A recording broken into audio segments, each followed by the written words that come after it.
Go ahead, put it on real tight. Hope you brought your best tonight. They say they got the fireworks, yeah, they say they got the show. Here around the chutes, you're the best, so let's go. This is Texas Toast. I'm your host, Miss Helen. Kick back and enjoy as we toast the best from Texas.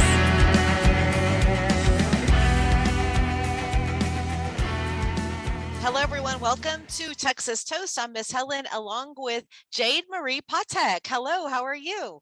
Hello, I'm doing so well. How are you? I'm doing great. I'm so excited to have you on the podcast. I've been following your music and checking it out, but I love your background because I grew up in Sealy, and I know your grandfather was such a famous polka person.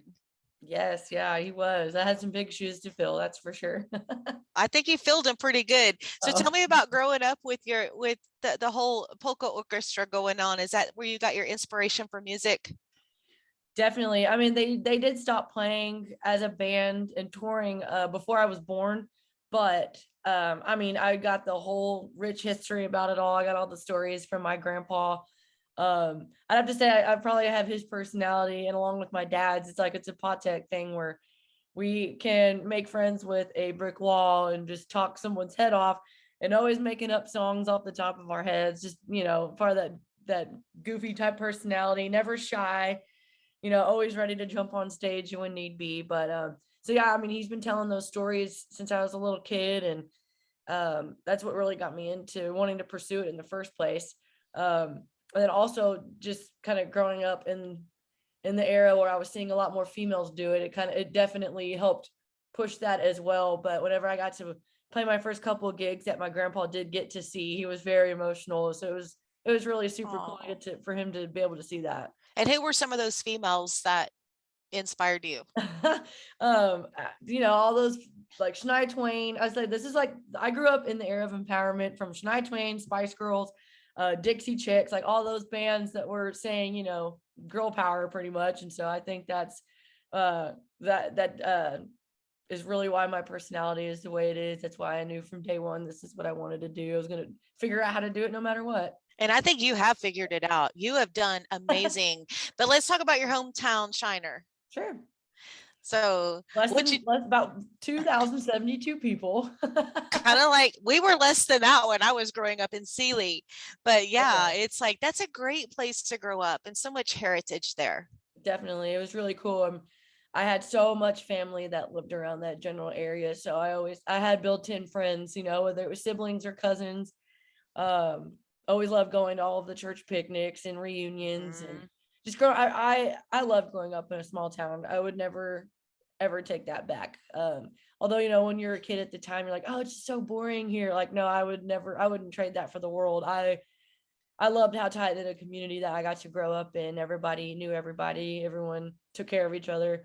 Yeah, so it was just super cool, and being able to be close, like with my grandparents on both sides, because my mom's side is from Moulton too, and that's right down the road. So I know all about that. Oh yeah.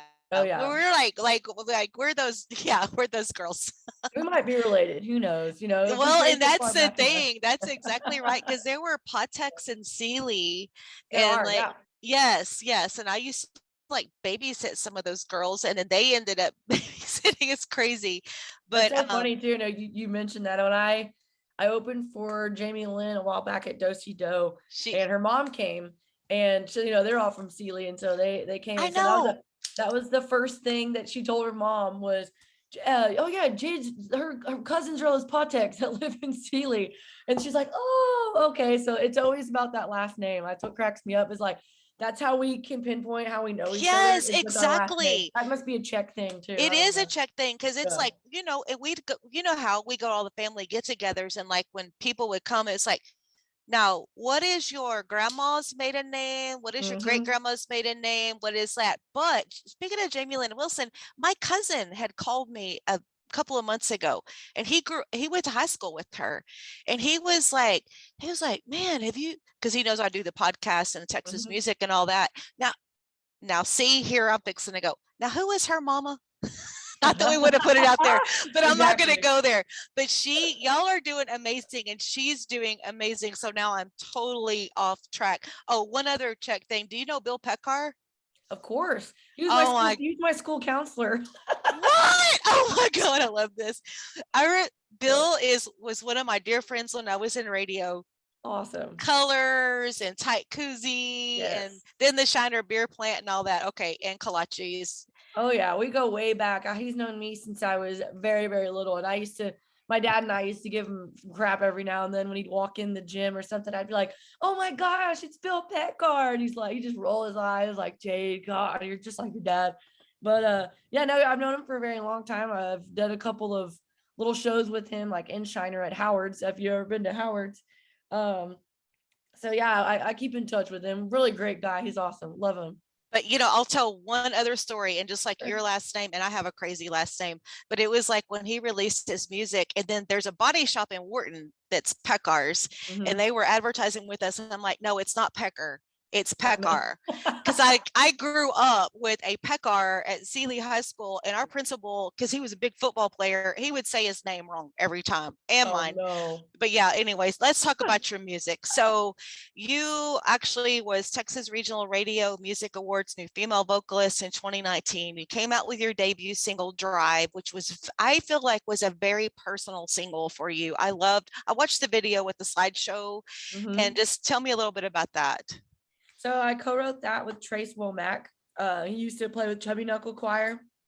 And so I was like one of their biggest fans. I'd show up to Green Hall like every week when they would play on like a Tuesday or Wednesday night, and became really good friends with him that way. And so he sort of mentored me through the whole songwriting process, because I would write stuff and I'd send it to him, and he's like, Jade, you just broke all the rules. Like, I love the idea you're going with, but you broke every songwriter rule, but that's okay, because that's what you got me for. And so he came over one day, and we were talking about, our whatever songs, just different topics. And we ended up talking about the shows that we played that previous weekend. And, sometimes it's 2 people, sometimes it's 200 people. But either way, like that's just where that came from. It's like, yeah, it doesn't even matter, because like we're getting to do what we love, right? Like we're always willing to drive like wherever it is. And so we just kind of took that idea and ran with it, and just kind of put myself in like all my situations. Like, you're playing really late night at a bar, the bartender ignores you. You sleep through the day, you wake up in the evening to start doing that whole thing all over again. And you don't really need much if you just get to play your guitar, do those little things. And so it was just all these little phrases that we were talking about as we were telling that story, and we jotted them all down. And he told me how to not break the rules, and that's how we came up with that song. So that's such a good testimonial song. I mean, like for any yeah. musician, and you came up with that. And so then I know I'll get to that. Dancing with the Devil was another important one for you. Oh yeah. And I love the whole meaning behind that. It's kind of like, hey, if you don't get it, you don't get it. Yep, exactly. And I actually I've heard it somewhere. It's one of those things where just entered my brain through someone said it. I heard, the radio, like someone said on the radio, or just something that you can't keep dancing with the devil and wonder why you're still in hell. And I was like, man, I'm gonna hold on to that line until the right moment. Like I've tried and tried for years to try to write a song with that in there. And then over COVID, Dustin Schaefer and we actually FaceTimed for this one. The one that we wrote that's on his album, we actually wrote in person, but it was during lockdown, so it was FaceTime writing. And so we were already like, I really knew that we were good at the kind of soulful rock and roll like stuff, because he's got that lead guitar like melody stuff in his head, and I'll bring him the ideas and we just kind of run with it. And once he's like, so I have this really cool lick, and he starts playing it, and I'm like, I think this is the moment that I can actually pull this line out. Like I'm so excited. And so we sat there, we stewed on it, like what did that actually mean? And so we thought of different scenarios where exactly what it says. Like you can't keep wondering why either bad things are happening to you, or you're not getting better, or whatever it is. Like you can't keep wondering why things aren't looking up if you're still entertaining that one thing that's not bad, that's bad for you. So it was a lot of fun to write, a lot of fun to record, because he got to be a part of it.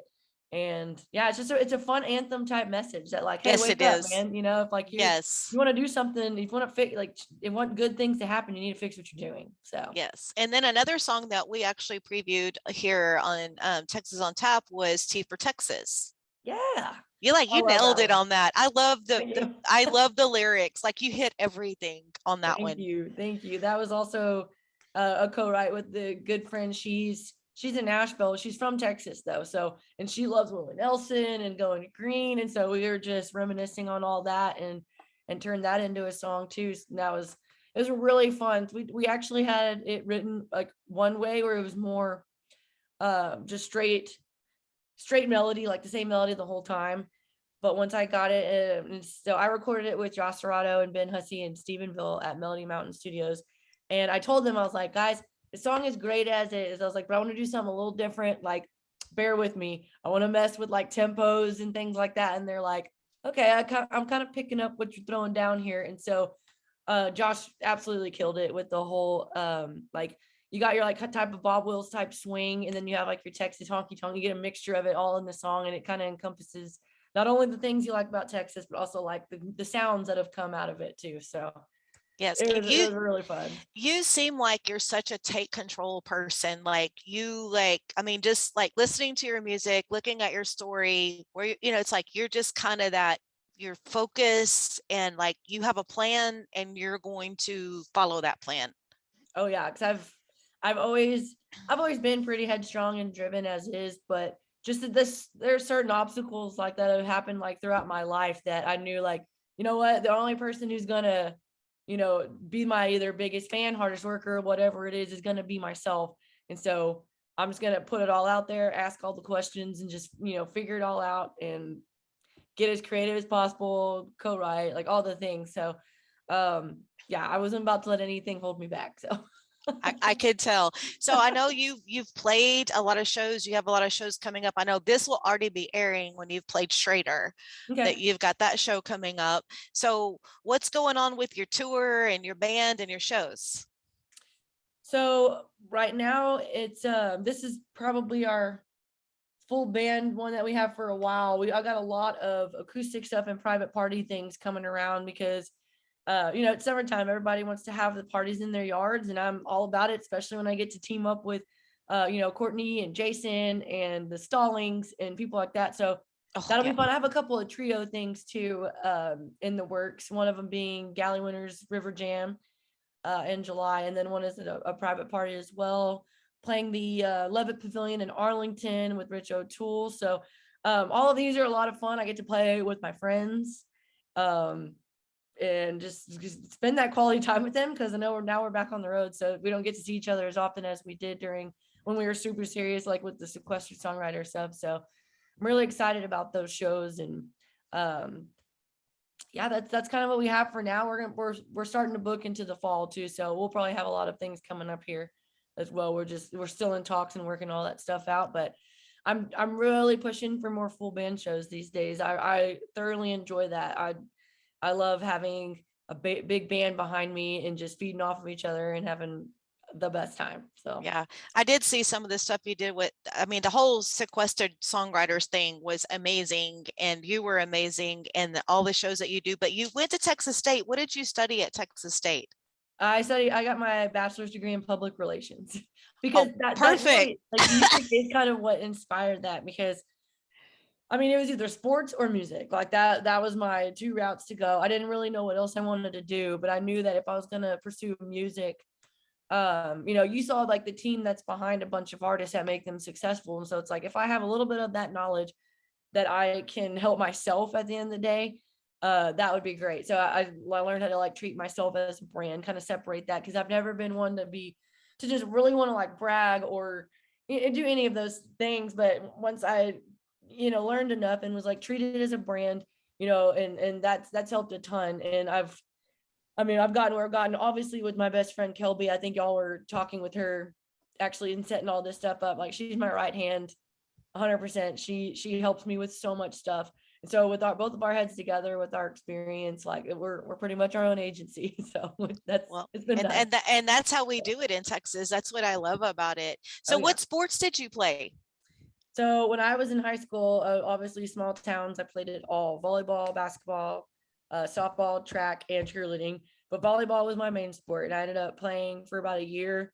So I was at A&M Corpus for my first 2 years of school and tried to do the whole volleyball thing. But I will say I just got way more interested in music, like just hanging around those people, going to those shows, I started playing my own gigs out of high school. So I just figured out like that's what I would rather do. Right. And I tell you what, it's tough being a collegiate athlete. It's a very competitive world and on all fronts, on the court and off the court. So I knew which move I wanted to make. And so I came to San Marcos and just submerged myself in the Texas music culture from there. Yes. So what do you have coming up in the future as far as music releases or albums? So we have an album in the works. I've been part of this songwriter group for about a year and a half now. And it's got people like Eric Middleton, Zach Wilkerson, Johnny Chops was just in it, Summer Dean, Matt Hillier, list goes on and on. We've had a couple of people kind of in and out, Courtney Rio. It's been a lot of fun, and every week, actually tonight at midnight is when I'm supposed to have it turned in. And I have one verse written of a song so far, but that's what I do. I turn it in at 11:57 on a Wednesday night. So yeah, all those songs that I've written every single week for the past year or so, I had enough for an album. And so I got with Adam Oder with Yellow Dog Studios, and I pretty much gave him, I was like, I have all of these songs, and I know like I'm like with Cheese for Texas, Gaslight, Stranger, Dance with the Devil, those were all singles. And so like I still had those that I recorded like during the pandemic. So I was at Melody Mountain like doing all those things. And so I knew that I wanted to release those as singles, and then I could focus on and also like be in the studio doing the album while we're releasing all those. So that way there's no like any lag time, because I still had all these I needed to release, and I wanted to release them, put them out there in the world before the album. So that was going on while we were recording. I was literally like, I got married in October on the 9th, and I think I was in the studio like a few weeks later. So we were hitting the ground running like since then. And I got a lot of my good friends on my album, Rio and Midnight River Choir being some of them. I got Dustin on it. I got Bonnie Bishop.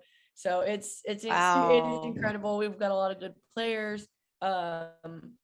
It's a little different than what I've put out. I mean, these last few singles I put out is kind of a good leeway into what the album's going to be, because I know my EP was a bit more on the country, like pure country side. And so like these last few singles have kind of led into like what the sound's going to be for the album. It's a lot more. It's got groove. It's got, rock. It still has those country undertones. So it's a lot of fun, and some of my best songs I've written to date. And so I'm just real excited to share them with everybody. I've been playing a couple of them at live shows just to kind of get in the habit of being ready to play them whenever it does come out. So that's exciting stuff. And your voice is amazing. Like there's nobody that sounds like you. I mean, you have such strong vocals. So we're excited about that. Now I have to ask you, now I saw you're from Shiner, but you have the Rockport connection too that you mentioned. And of course, I'm a coastal fishing girl. So same. Yeah.